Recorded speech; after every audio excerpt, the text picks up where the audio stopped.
Masobra 1,000 nga turista nga na-stranded sa Western Visayas ang ginbuligan nga makapauli sa ila mga pungsod.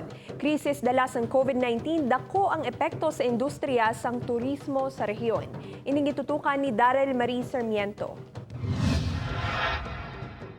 Linibo ka mga turista na stranded sa Western Visayas halin sa gipatuman ng enhanced community quarantine sa mga probinsya sa riyon. Sa pagpangunas ng Department of Tourism 6 kag mga lokal nga panguluhan, ginbuligan nga ma-evacuate ang 1,161 ka mga turista sa Western Visayas para makabalik sa ilang mga pungsod.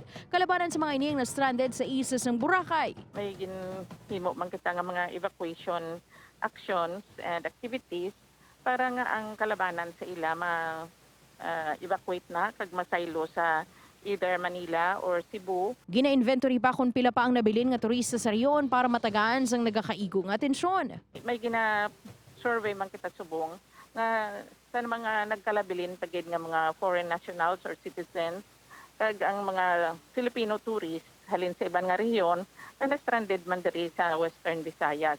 Ginatuna naman kung paano mabuligan ng tourism frontliners nga nadulaan sang obra bangod sang pagkatulas sang turista kag pagsarado sang pila ka mga establishmento. Sunod sa DOT, dako ang nangin epekto sang COVID-19 sa industriya sang turismo sa riyon. Upod kay Hans Desierto, Daryl Marie Sarmiento, One Western Visayas.